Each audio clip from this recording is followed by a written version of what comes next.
Hi all, welcome to Mfavor Learning App. ഞാൻ CP Noordeen, food safety officer 2024 notification Kerala PSC publish ചെയ്തിരിക്കുകയാണ്. എല്ലാവരും തന്നെ വളരെ വേഗത്തിൽ അപ്ലൈ ചെയ്തുകൊള്ളുക. നല്ലൊരു തസ്തികയ്ക്കായുള്ള അവസരമാണ് വർഷം ആദ്യം തന്നെ നിങ്ങൾക്ക് ലഭിച്ചിരിക്കുന്നത്.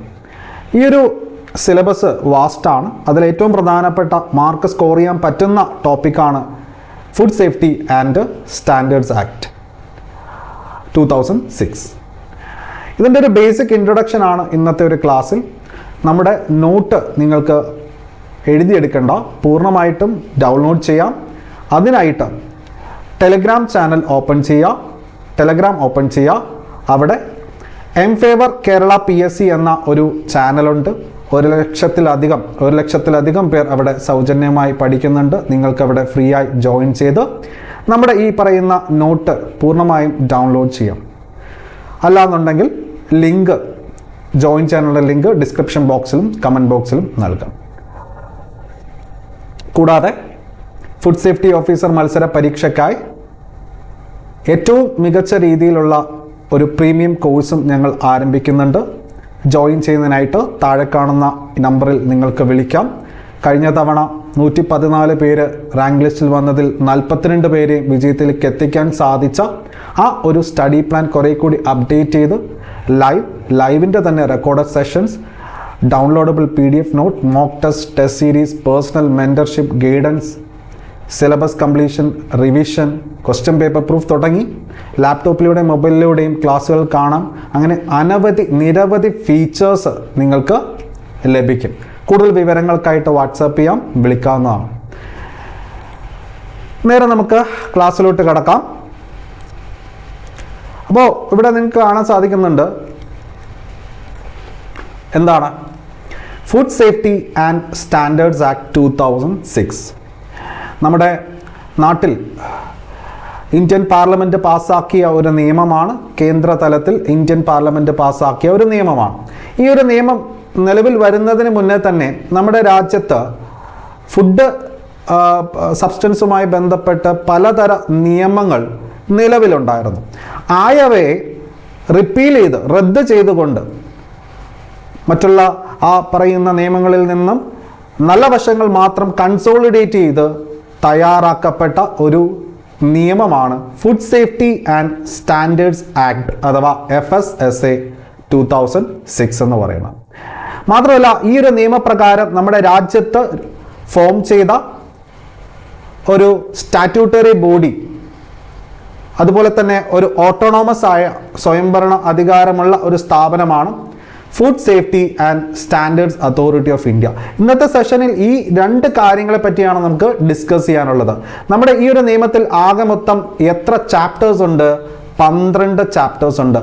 ഈ 12 ചാപ്റ്റേഴ്സിൽ നിന്നും ആകെ മൊത്തം 101 സെക്ഷൻസ് ആണ് നമുക്ക് പഠിക്കാനുള്ളത്. 101 സെക്ഷൻസും വളരെ പ്രധാനപ്പെട്ട സെക്ഷൻസിലേക്ക് മാത്രം കോൺസെൻട്രേറ്റ് ചെയ്ത് ഇമ്പോർട്ടൻ്റ് ആയിട്ടുള്ള ഏരിയയിലേക്ക് കടക്കുമ്പോൾ ഇത് ഒരു ക്ലാസ് കൊണ്ട് തീരത്തില്ല. അതുകൊണ്ട് തന്നെ ഇത് നമ്മുടെ ഒരു ബേസിക് ഇൻട്രൊഡക്ഷൻ ആയിട്ട് നിങ്ങൾ കണ്ടോളണം കേട്ടോ. അതുപോലെ തന്നെ 2 ഷെഡ്യൂളുകളുണ്ട്. അതായത് നമ്പർ ഓഫ് ചാപ്റ്റേഴ്സ് 12.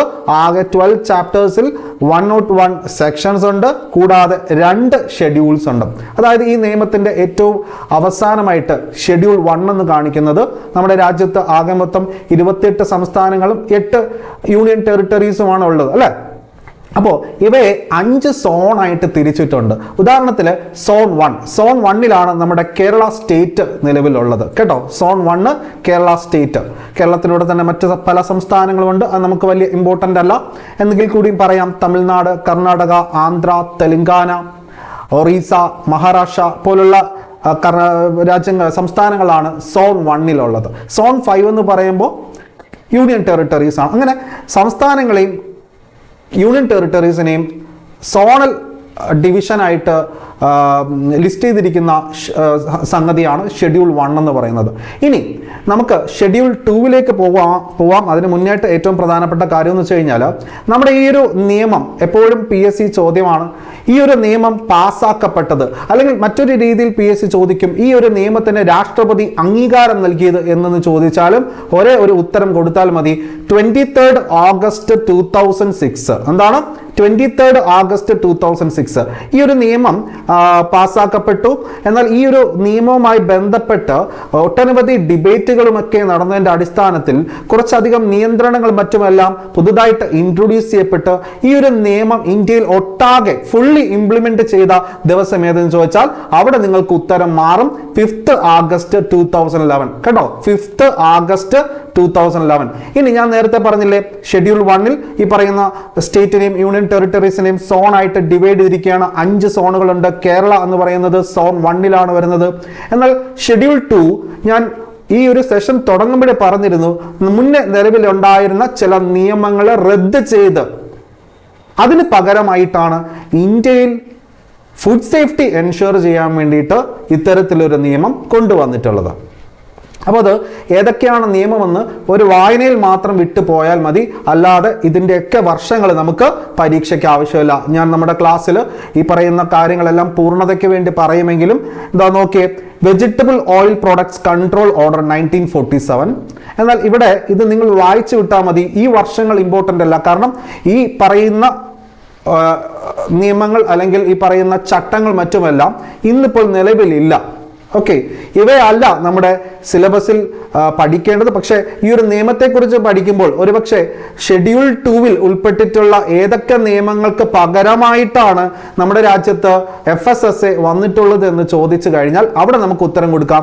അല്ലാതെ ഈ ഒരു പർട്ടിക്കുലർ ഈ നിയമം അല്ലെങ്കിൽ ഓർഡർ വന്ന വർഷമൊന്നും ചോദിക്കത്തില്ല. ഉദാഹരണത്തിന് prevention of food adulteration act നിലവിൽ വന്നത് എന്നുള്ള രീതിയിലൊന്നും ചോദിക്കത്തില്ല. ഓക്കെ, അപ്പോൾ ഇത് നോക്കാം. അതുപോലെ തന്നെ food products order 1955, solvent extracted oil, de-oiled meal and edible flour control order 1967, meat food products order 1973, milk and milk products order 1992, edible oils packaging regulation order 1998, ഏറ്റവും അവസാനമായിട്ട് any other order issued under the Essential Commodities Act 1955 relating to food. അപ്പോൾ ഈ പറയുന്ന നിയമങ്ങളെ repeal ചെയ്തുകൊണ്ട് റദ്ദാക്കപ്പെട്ടുകൊണ്ട് നിലവിൽ വന്ന ഒരു നിയമമാണ് 2006 FSSA എന്ന് പറയുന്നത്. ഓക്കെ, എസെൻഷ്യൽ കമ്മോഡിറ്റീസ് ആക്ട് എന്ന് പറഞ്ഞു കഴിഞ്ഞാൽ നമ്മുടെ രാജ്യത്ത് ജനങ്ങൾക്ക് ഏറ്റവും ആവശ്യമായ സാധനങ്ങൾ എല്ലാ കാലത്തും ലഭിക്കുന്നതിന് ഉറപ്പുവരുത്തുന്നതിനായിട്ട് പാർലമെന്റ് പാസ്സാക്കിയ ഒരു നിയമമാണ്. ഉദാഹരണത്തിന് നമുക്ക് ഭക്ഷ്യം, അല്ലെ, ഫുഡ്, അതുപോലെ തന്നെ മരുന്ന്, ഡ്രഗ്സ്, അതുപോലെ തന്നെ ഫ്യുവൽ, ഇന്ധനം, ഇതെല്ലാം നമ്മുടെ രാജ്യത്ത് എല്ലാ കാലത്തും എല്ലാ ദിവസവും ഉറപ്പുവരുത്തേണ്ടതായിട്ടുണ്ട്. പൂഴ്ത്തിവയ്പും മറ്റുമെല്ലാം അല്ല, ഹോർഡിങ്, ബ്ലാക്ക് മാർക്കറ്റിംഗും എല്ലാം തടയുന്നതിന് വേണ്ടിയിട്ട് ഈ പറയുന്ന സാധനങ്ങളുടെ ആവശ്യം എല്ലാ കാലത്തും ഉണ്ട്, നിലനിർത്തുന്നതിന് വേണ്ടിയിട്ട് പാസ്സാക്കിയ ഒരു നിയമമാണ്. അപ്പോൾ ഇത്തരത്തിലുള്ള ഈ പറയുന്ന നിയമങ്ങൾ ഇത് വളരെ ഇമ്പോർട്ടൻ്റ് ആണ്. അതർ സ്റ്റേറ്റ് സംസ്ഥാന പരീക്ഷകളിലൊക്കെ ചോദിച്ചിട്ടുണ്ട്. എന്നാൽ ഈ പറയുന്ന നിയമങ്ങൾ ഏതൊക്കെ വർഷമാണ് എന്നുള്ളത് നിങ്ങൾ എന്താ പറയേണ്ട, ഓർത്തിരിക്കേണ്ട ആവശ്യമില്ല. ഇത് ഒറ്റ തവണ വായിച്ചു വിട്ടാൽ നിങ്ങൾക്ക് കാര്യങ്ങൾ മനസ്സിലാവും. ഇനി ഈ ഒരു നമ്മുടെ നിയമപ്രകാരം ആക്ട് എന്ന് പറഞ്ഞാൽ നിയമമാണ്, അല്ലെ? Food safety and standards act എന്ന് പറഞ്ഞാൽ മലയാളത്തിൽ നമ്മൾ നിയമം എന്നാണ് പറയുന്നത്. ഒരു നിയമം പാർലമെന്റ് പാസ്സാക്കി. ഓക്കെ, ആ പാസ്സാക്കിയ നിയമം അഥവാ ആക്ടുമായി ബന്ധപ്പെട്ട് ആ ഒരു നിയമം നമ്മുടെ രാജ്യത്ത് നന്നായി എഫക്റ്റീവ്ലി ഇംപ്ലിമെന്റ് ചെയ്യാൻ സഹായിക്കുന്ന തരത്തിലുള്ള ചട്ടങ്ങൾ അഥവാ റൂൾസ് ഉണ്ടാക്കാനുള്ള അവകാശം ആർക്കാനുള്ള?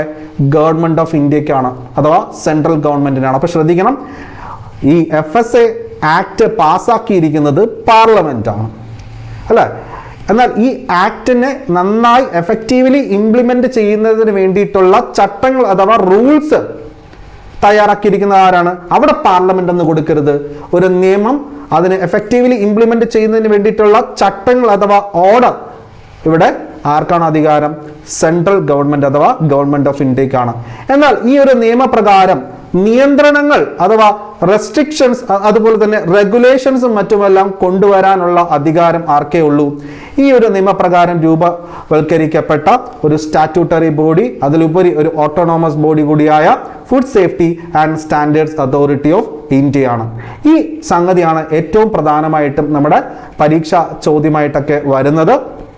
അപ്പോൾ food safety and standards authority of India എന്തൊക്കെയാണ് ഇതിൽ പഠിക്കാനുള്ളത് നോക്കാം. Actually this organization is actually formed by Government of India അഥവാ central government under section 4. Okay, നമ്മുടെ ഈ പറയുന്ന നിയമത്തിൽ ആകെ മൊത്തം ചാപ്റ്റേഴ്സ് എത്രയുണ്ട്?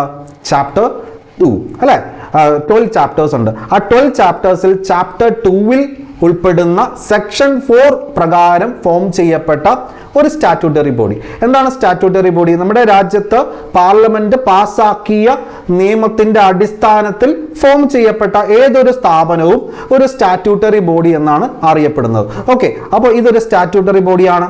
Okay, formed under section 4 in chapter 2 of FSA. Okay, FSA എന്ന് പറഞ്ഞാൽ അറിയാലോ, food safety and standard act. ഇനി ഈ പറയുന്ന FSI അഥവാ food safety and standard authority of India form ചെയ്യപ്പെട്ടിരിക്കുന്നത് എന്നാണ് 5th September 2008 ആണ്. ഇനി ഞാൻ FSI എന്ന് പറയുന്നതിന് പകരം അതോറിറ്റി എന്ന് പറയത്തുള്ളൂ. ഓക്കെ, ഈ പറയുന്ന അതോറിറ്റിയാണ് നമ്മുടെ രാജ്യത്ത് ഫുഡ് സേഫ്റ്റി എൻഷുർ ചെയ്യുന്നതും ആവശ്യമായിട്ടുള്ള ഫുഡ് സ്റ്റാൻഡേർഡ്സ് പ്രിസ്ക്രൈബ് ചെയ്യുന്നതും അല്ലെ, വേണ്ട രീതിയിലുള്ള ബോധവൽക്കരണങ്ങളും മറ്റ് ക്യാമ്പയിനുകളും ഒക്കെ നടത്താൻ മുന്നിട്ട് നിൽക്കുന്ന ഒരു സ്ഥാപനം കൂടിയാണ്. ഇത് ഫോം ചെയ്തിരിക്കുന്ന വർഷം ഇമ്പോർട്ടൻ്റ് ആണ്, 5th September 2008. ഈ പറയുന്ന അതോറിറ്റിയുടെ ഹെഡ്ക്വാർട്ടേഴ്സ് ഡൽഹിയാണ്. മാത്രമല്ല അതോറിറ്റിക്ക് 4 റീജിയണൽ ഓഫീസ് ഉണ്ട്. 4 ഇടങ്ങളിലായിട്ട് 4 വലിയ മെട്രോപൊളിറ്റൻ സിറ്റീസ് ആണ്. ഡൽഹി, താഴെയാണെങ്കിൽ ചെന്നൈ, ഇവിടെ കൊൽക്കത്ത, ഇവിടെയാണെങ്കിലോ മുംബൈ. ഓക്കെ, ഇനി ഇതിന്റെ സ്റ്റാറ്റസ് എന്ന് പറഞ്ഞാൽ ഓട്ടോണോമസ് സ്റ്റാറ്റസ് ആണ്. ഓട്ടോണോമസ്, അതുപോലെ തന്നെ ഇതൊരു സ്റ്റാറ്റ്യൂട്ടറി ബോഡിയാണ്. മാത്രമല്ല ഒരു അതർ സ്റ്റേറ്റ് പരീക്ഷയിൽ കണ്ടിട്ടുള്ള ഒരു ചോദ്യമാണ്, whether it is come under the directorate general of health services or not. Okay, അപ്പോൾ ഇതാണ് നമ്മൾ മനസ്സിലാക്കേണ്ട കാര്യം. FSI എന്ന് പറയുന്ന ഒരു അല്ലെങ്കിൽ ഈ പറയുന്ന authority comes directly under the Ministry of Family and health welfare. കേട്ടോ, ഫാമിലി ആൻഡ് ഹെൽത്ത് വെൽഫെയർ. ഈ പറയുന്ന മിനിസ്ട്രിയുടെ ഒരു പ്രധാനപ്പെട്ട വിങ് ആണ് directorate general of health service. Separate ആയിട്ട് നിൽക്കുന്നു. ഈ പറയുന്ന ഡയറക്ടറേറ്റ് ജനറൽ ഓഫ് ഹെൽത്ത് സർവീസിന്റെ കീഴിലല്ല, പകരം ministry of family and health വെൽഫെയറിന്റെ ഡയറക്റ്റ് കൺട്രോളിലാണ് ഈ പറയുന്ന അതോറിറ്റി പ്രവർത്തിക്കുന്നത്. ഓക്കെ, അതുപോലെ തന്നെ ശ്രദ്ധിക്കണം, വളരെ ഇമ്പോർട്ടൻ്റ് ആണ്. ഇത് എന്ത് തരം ബോഡിയാണ്? നമ്പർ 1 സ്റ്റാറ്റ്യൂട്ടറി ബോഡിയാണ്, ശരിയാണ്. നമ്പർ 2 ഇതൊരു എന്താണ്? ഓട്ടോണോമസ് ബോഡിയാണ് അല്ലെ. നമ്പർ 3 ഇതൊരു റെഗുലേറ്റഡ് ബോഡിയാണ് അല്ലെ, റെഗുലേറ്റർ ആണ്.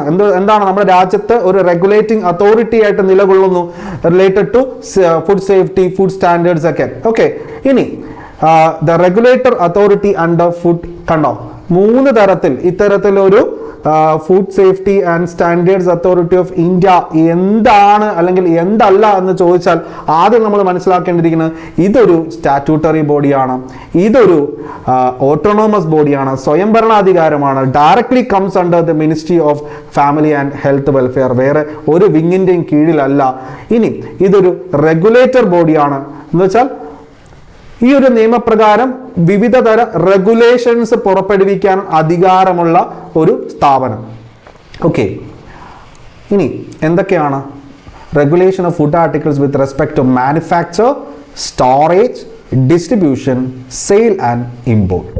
ഓക്കെ, ഇനി നമുക്ക് വേണ്ടതും ഫുഡ് സേഫ്റ്റി ഓഫീസേഴ്സ് ആണ് അല്ലെ. എന്താണ് ഫുഡ് സേഫ്റ്റി? ഒരു ഫുഡ് സേഫ്റ്റി ഓഫീസറിൻ്റെ പരിപാടി എന്താണെന്നുള്ളത് നമ്മൾ ഇന്നിവിടെ പഠിക്കും. എന്താണ് ഈ പറയുന്ന നമ്മുടെ അതോറിറ്റി, ഈ പറയുന്ന അതോറിറ്റിയുടെ വിവിധ പ്രൊവിഷൻസ് കൃത്യമായിട്ട് എൻഫോഴ്സ് ചെയ്യേണ്ട ഓഫീസേഴ്സ് ആണ് FSO എന്ന് പറയുന്നത്. They have the right to enter and inspect any place where food products are manufactured, stored or exhibited. ഈ പറയുന്ന ഫുഡ് പാർട്ടിക്കിൾസുമായി അല്ലെങ്കിൽ ഈ പറയുന്ന ഫുഡ് പ്രോഡക്ട്സ് അല്ലേ, അവ എവിടെയാണോ മാനുഫാക്ചർ ചെയ്യുന്നത്, അല്ലെങ്കിൽ അവ എവിടെയാണോ സ്റ്റോർ ചെയ്യുന്നത്, അല്ലെങ്കിൽ എവിടെയാണോ അവ പ്രദർശിപ്പിക്കുന്നത്, അവിടങ്ങളിലെല്ലാം കൃത്യമായിട്ട് ഇൻസ്പെക്ഷൻ ചെയ്യാൻ അധികാരമുള്ള ഒരു തസ്തികയാണ് ഫുഡ് സേഫ്റ്റി ഓഫീസർ എന്ന തസ്തിക. ഇനി അവിടെ തന്നെ വളരെ ഇമ്പോർട്ടൻ്റ്, ഈ പറയുന്ന രീതിയിൽ എന്തെങ്കിലും ഒരു പരാതി ലഭിക്കുകയോ അല്ലെങ്കിൽ ഒരു സംശയത്തിൻ്റെ പേരിൽ സ്വാഭാവികമായിട്ടും ഒരു FSIക്ക് ഒരു കടയിൽ ചെന്നിട്ട് അവിടെ നിന്ന് എന്ത് ചെയ്യാം, ഒരു പർട്ടിക്കുലർ ഫുഡ് സാമ്പിൾ കളക്ട് ചെയ്യാം. ഓക്കെ, അപ്പോൾ അദ്ദേഹം എന്ത് ചെയ്യുന്നുണ്ട്, draw samples and send them to food analyst. അതായത് sample taken by the FSO should be divided into 4 parts. നിങ്ങൾ ഒരു ഹോട്ടലിൽ ചെന്നെന്ന് വിചാരിക്കാം, അവിടെ നിന്നും ഒരു ഫുഡ് സാമ്പിൾ നിങ്ങൾ കളക്ട് ചെയ്തു. ആ ഫുഡ് സാമ്പിൾ കളക്ട് ചെയ്തിട്ട് നിങ്ങൾ ചെയ്യേണ്ട കാര്യം എന്ന് വെച്ച് കഴിഞ്ഞാൽ അവയെ 4 പാർട്ടായിട്ട് ഡിവൈഡ് ചെയ്യുന്നു. 4 പാർട്ടായിട്ട് ഡിവൈഡ് ചെയ്ത് വളരെ വൃത്തിക്ക് വളരെ സ്ട്രോങ് ആയിട്ട് കണ്ടെയ്നറിൽ നിങ്ങൾ സേഫാക്കി നന്നായിട്ട് റാപ്പ് ചെയ്ത് എന്ത് ചെയ്യണം, മാർക്ക് ചെയ്ത് വയ്ക്കണം. എന്നിട്ട് അതിൽ ഒരു പാർട്ട് നിങ്ങൾ ഫുഡ് അനാലിസ്റ്റിന് അയച്ചു കൊടുക്കും, 2 പാർട്ട് ഒരു ഡെസിഗ്നേറ്റഡ് ഓഫീസറിന് അയച്ചു കൊടുക്കും. ഡെസിഗ്നേറ്റഡ് ഓഫീസർ എന്ന് പറഞ്ഞാൽ ഞാൻ പറയാം, not below the rank of sub divisional officer. Okay, ഓരോ ജില്ലകളിലും ഒരു ഡെസിഗ്നേറ്റഡ് ഓഫീസർ ഉണ്ട്. ഫോർ എക്സാമ്പിൾ, ഇപ്പോൾ തിരുവനന്തപുരം ജില്ലയിൽ ഒരു ഡെസിഗ്നേറ്റഡ് ഓഫീസർ ഉണ്ട്, and he's not below the rank of sub divisional officer. Okay, ഈ ഒരു ജില്ല ഫുഡ് സേഫ്റ്റിയുമായി ബന്ധപ്പെട്ട് നേരിട്ട് റെസ്പോൺസിബിൾ ആയിട്ടുള്ള ഓഫീസറാണ് ഈ ഡെസിഗ്നേറ്റഡ് ഓഫീസർ എന്ന് പറയുന്നത് കേട്ടോ. അപ്പോൾ 2 സാമ്പിൾ ഡെസിഗ്നേറ്റഡ് ഓഫീസറിന് അയച്ചു കൊടുക്കും. അതുപോലെ ഒരു പാർട്ട് എന്ന് പറയുന്നത് അക്രഡിറ്റഡ് ലബോറട്ടറിയിലും, അതായത് അംഗീകൃത ഒരു ലാബിലേക്കും കൂടി അയച്ചു കൊടുക്കും. ഓക്കെ, അപ്പോൾ നമ്മൾ സാധാരണയായിട്ട് ഹോട്ടലിൽ നിന്നും ഇത്തരം ഒരു ഫുഡ് നമ്മൾ കളക്ട് ചെയ്തു, സാമ്പിൾ കളക്ട് ചെയ്തു. അപ്പോൾ ചില അവസരങ്ങളിൽ, അതായത് ഈ ഫുഡ് ബിസിനസ് ഓപ്പറേറ്റർ എന്ന് പറയും, അതായത് ഹോട്ടൽ അവരാണല്ലോ ഫുഡ് അവിടെ എന്താ പറയുക തയ്യാറാക്കിയിരിക്കുന്നത്.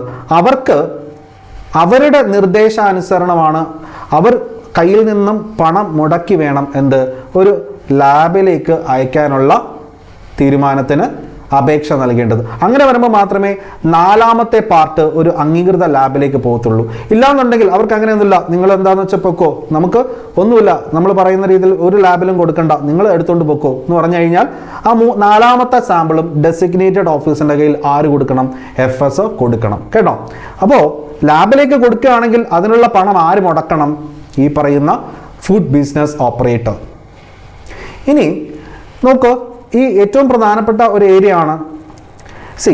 Food analyst after receiving the sample from FSO shall analyse the sample and send the analysis report including 4 copies within 14 days to designated officer and with a copy to food safety commissioner also. അതായത് ഒരു സംസ്ഥാനത്തെ food സേഫ്റ്റിയുമായി ബന്ധപ്പെട്ട് responsible ആയിട്ടുള്ള വ്യക്തിയാണ് food safety commissioner. ഈ food safety commissioner എന്ത് ചെയ്യുമെന്ന് അറിയാമോ, he is responsible for each and every food safety measures that is actually implemented in the particular state. Okay, ഇനി ഏറ്റവും പ്രധാനപ്പെട്ട കാര്യം, ഈ ഫുഡ് സേഫ്റ്റി കമ്മീഷണർ അദ്ദേഹം എന്ത് ചെയ്യും, ഓരോ ജില്ലകളിലും ഒരു ഡെസിഗ്നേറ്റഡ് ഓഫീസറിനെ അപ്പോയിന്റ് ചെയ്യും. And he shall not below the rank of a sub divisional officer. അതുപോലെ തന്നെ ഫുഡ് സേഫ്റ്റി ഓഫീസർ ആണ് ഓരോ പ്രദേശങ്ങളിലും ഫുഡ് സേഫ്റ്റി ഓഫീസേഴ്സിനെ നിയമിക്കുന്നത്. അവർക്ക് ചെന്ന് എന്ത് ചെയ്യാം, സാമ്പിൾ കളക്ട് ചെയ്യാനും പിടിക്കാനും ഇൻസ്പെക്ഷൻ ചെയ്യാനുള്ള എല്ലാ അധികാരമുണ്ട്. ഇപ്രകാരം സെക്ഷൻ 30 പ്രകാരം ഒരു സംസ്ഥാനത്ത് ഫുഡ് സേഫ്റ്റി കമ്മീഷണർ നിയമിക്കപ്പെടുന്നു. അദ്ദേഹത്തെ നിയമിക്കുന്നത് സ്റ്റേറ്റ് ഗവൺമെന്റ് ആണ്. സെക്ഷൻ 36 പ്രകാരം ഡെസിഗ്നേറ്റഡ് ഓഫീസേഴ്സിനെ നിയമിക്കുന്നു. അവരെ നിയമിക്കുന്നത് സ്റ്റേറ്റ് ഗവൺമെന്റ് അല്ല, ഫുഡ് സേഫ്റ്റി കമ്മീഷണർ ആണ്. അടുത്തത് സെക്ഷൻ 37 പ്രകാരം ഫുഡ് സേഫ്റ്റി ഓഫീസേഴ്സിനെ നിയമിക്കപ്പെടുന്നു. അവരെ നിയമിക്കുന്നത് ഫുഡ് സേഫ്റ്റി കമ്മീഷണറാണ്. ഓരോ പോയിന്റും വിലപ്പെട്ടതാണ്. ഇനി നോക്കിയേ, ഇനി നമ്മൾ സാധാരണ ഒരു ഹോട്ടലിലെ ചെല്ലുകയാണ് കേട്ടോ. അപ്പോൾ നമുക്ക് ഈ പറയുന്ന സാമ്പിൾ നമുക്ക് കഴിച്ചു നോക്കുമ്പോൾ എന്തോ ഒരു വ്യത്യാസം. അപ്പോൾ സ്വാഭാവികമായിട്ടും നമ്മൾ ആ സാമ്പിൾ കളക്ട് ചെയ്യാണ്. എന്നിട്ട് നമുക്ക് എന്ത് ചെയ്യാം, ഒരു ഫുഡ് അനാലിസ്റ്റിന് അയച്ചു കൊടുക്കാം. ഫുഡ് അനാലിസ്റ്റിന് അയച്ചു കൊടുക്കുമ്പോൾ സ്വാഭാവികമായിട്ട് അയാൾ അനാലിസിസ് ചെയ്യണമെങ്കിൽ നമ്മുടെ കയ്യിൽ നിന്നും കാശ് മുടക്കി വേണമല്ലോ കൊടുക്കേണ്ടത്. നമ്മൾ അങ്ങനെ കൊടുക്കുന്ന കാര്യം എന്ത് ചെയ്യണം, ആ ഹോട്ടലുകാരനെ അഥവാ ഫുഡ് ബിസിനസ് ഓപ്പറേറ്ററിനെ അറിയിച്ചിരിക്കണം. If the sample doesn't compliance with FSSAI regulation, നമ്മുടെ ഈ നിയമത്തിൻ്റെ റെഗുലേഷന് അടിസ്ഥാനമല്ല അല്ലെങ്കിൽ അത് പാലിക്കുന്നില്ല എങ്കിൽ then the food analysis should return the fee of analysis and forward the report to designated ഓഫീസറിന് ഫോർവേഡ് ചെയ്യുക. പിന്നീട് അങ്ങോട്ട് പീനൽ, അതായത് മറ്റ് പെനാൽറ്റി മറ്റുമെല്ലാം തീരുമാനിക്കപ്പെടുകയും ആയതുമായി ബന്ധപ്പെട്ടുള്ള പിന്നെ പ്രോസിക്യൂഷൻ നടപടികളിലേക്കൊക്കെ കടന്നു ചെല്ലും. ഓക്കെ, അപ്പോൾ ഇപ്രകാരമാണ് നമ്മുടെ ഏറ്റവും പ്രധാനപ്പെട്ട കാര്യങ്ങൾ പഠിക്കേണ്ടത്. ഇൻ ഷോർട്ട്, FSI അഥവാ അതോറിറ്റിയുടെ food safety and standards authority of ഇന്ത്യയുടെ ഒബ്ജക്റ്റീവ്സ് എന്താണ്? Set science based food standards അല്ലേ.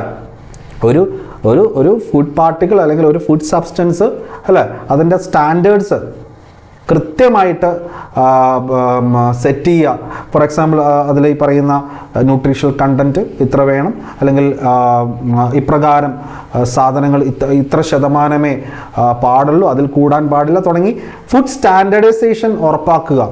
ഇനി develop safe food practices, ensure compliance through inspection and food quality testing. Food quality ടെസ്റ്റിങ്ങിന് വേണ്ടിയിട്ട് FSIക്ക് തന്നെ ഈ പറയുന്ന ലബോറട്ടറി, നമ്മുടെ നാട്ടിൽ ഓരോരോ ലബോറട്ടറികൾ കാണുമല്ലോ, അവയ്ക്ക് അംഗീകാരം നൽകാം. ഓക്കെ, അക്രഡിറ്റഡ് ആയിട്ടുള്ള ലബോറട്ടറീസിൽ മാത്രമേ, അംഗീകൃത ലാബിൽ മാത്രമേ ഇത്തരത്തിലുള്ള ഫുഡ് ക്വാളിറ്റി ടെസ്റ്റിംഗ് ഒക്കെ നടത്താൻ പാടുള്ളൂ. ഇനി ട്രെയിൻ ആൻഡ് ബിൽഡ് കപ്പാസിറ്റി. അതെന്താണെന്ന് വെച്ച് കഴിഞ്ഞാൽ, ട്രെയിൻ ആൻഡ് ബിൽഡ് കപ്പാസിറ്റി ഉദ്ദേശിക്കുന്ന ഒരു കാര്യം എന്ന് വെച്ച് കഴിഞ്ഞാൽ, ഇപ്പോൾ നമുക്ക് എന്തെങ്കിലും ഒരു ഫുഡ് ബിസിനസ് ചെയ്യണമെന്നുണ്ടെങ്കിൽ സ്വാഭാവികമായിട്ടും ഈ പറയുന്ന അതോറിറ്റി എന്ത് ചെയ്യും, നമുക്ക് വേണ്ട രീതിയിലുള്ള അവയർനെസ്സും ട്രെയിനിങ് ഒക്കെ നൽകും. നല്ല രീതിയിൽ ഭക്ഷണം പാകം ചെയ്യുന്നതിനും അവ സ്റ്റോർ ചെയ്യുന്നതിന് വേണ്ടിയിട്ടുള്ള ട്രെയിനിങ് മറ്റുമെല്ലാം നമുക്ക് തരും. ഇനി ലൈസൻസ് ഫുഡ് ബിസിനസ്സസ്, അതായത് ഫുഡ് ബിസിനസ് തുടങ്ങുന്നതിന് വേണ്ടിയിട്ടുള്ള ലൈസൻസ് നമുക്ക് നൽകുന്നു. അതുപോലെ തന്നെ സിറ്റിസൺസ് ഔട്ട്റീച്ച്. എന്താണ് സിറ്റിസൺസ് ഔട്ട്റീച്ച്? നമ്മൾ തന്നെ പല പത്രങ്ങളിലൊക്കെ കാണാറില്ലേ, ഇന്ന മായം കലർന്ന ഫുഡ് കഴിക്കരുത്, അത് നമ്മുടെ ആരോഗ്യത്തിന് ഹാനികരമാണ് തുടങ്ങി. അതായത് സർക്കാരിന് ജനങ്ങളുമായിട്ട് ഒന്ന് കമ്മ്യൂണിക്കേറ്റ് ചെയ്യാൻ സഹായിക്കുന്ന ഒരു വിഭാഗമായിട്ടും food safety and standards authority of India പ്രവർത്തിക്കുന്നു. ഓക്കെ, ഇനി അതാണ് ഇത്രയും ഒരു ഇൻ ഷോർട്ടിൽ നമുക്ക് പറയാനുള്ളത്. ഇനി ഏറ്റവും പ്രധാനം, നിങ്ങളൊരു കാര്യം ചെയ്യാം, നിങ്ങൾക്കൊരു ഫുഡ് ബിസിനസ് തുടങ്ങണമെന്ന് ആഗ്രഹമുണ്ട്. അങ്ങനെ നിങ്ങൾ എന്ത് ചെയ്തു, ഈ പറയുന്ന അതോറിറ്റിയുടെ മുന്നാലെ പോയി, ഫുഡ് സേഫ്റ്റി ആൻഡ് സ്റ്റാൻഡേർഡ്സ് അതോറിറ്റിക്ക് മുന്നാലെ പോയി. നമ്മൾ ഈ പറയുന്ന ആപ്ലിക്കേഷൻ കൊടുത്ത് 2 മാസമായിട്ടും അതോറിറ്റിയിൽ നിന്ന് യാതൊരുവിധ പ്രതികരണവും ലഭിച്ചിട്ടില്ല. എന്നാൽ അന്വേഷിച്ചപ്പോഴോ നമ്മുടെ ആപ്ലിക്കേഷൻ റിജക്ട് ചെയ്തിട്ടുമില്ല. ആ ഒരു അവസരത്തിൽ 2 മാസം കഴിഞ്ഞാൽ നമുക്ക് ലൈസൻസ് ഇല്ലാതെ തന്നെ ഫുഡ് ബിസിനസ് ആരംഭിക്കാം. ഇത് ഏറ്റവും പ്രധാനപ്പെട്ട പോയിന്റ് ആണ്. ഇത് അതർ സ്റ്റേറ്റ് പരീക്ഷയിലൊക്കെ ചോദിച്ചിട്ടുള്ള ഏറ്റവും പ്രധാനപ്പെട്ട പോയിന്റ് ആണ്, ഓർത്തിരിക്കണം. ഇനി നമുക്ക് അപ്പോൾ licence, food safety authority licence നൽകി.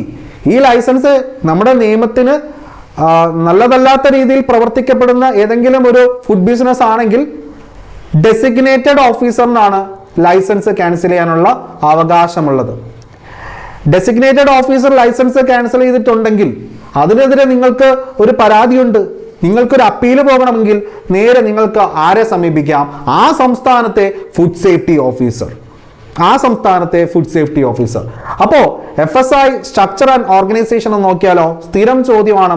ഇവിടെ നമ്മുടെ അതോറിറ്റി എന്ന് പറയുന്നത് ആരൊക്കെയാ ഉള്ളത്? ചെയർപേഴ്സണും 22 മറ്റ് അംഗങ്ങളുമാണുള്ളത്. Chairperson plus 22 members.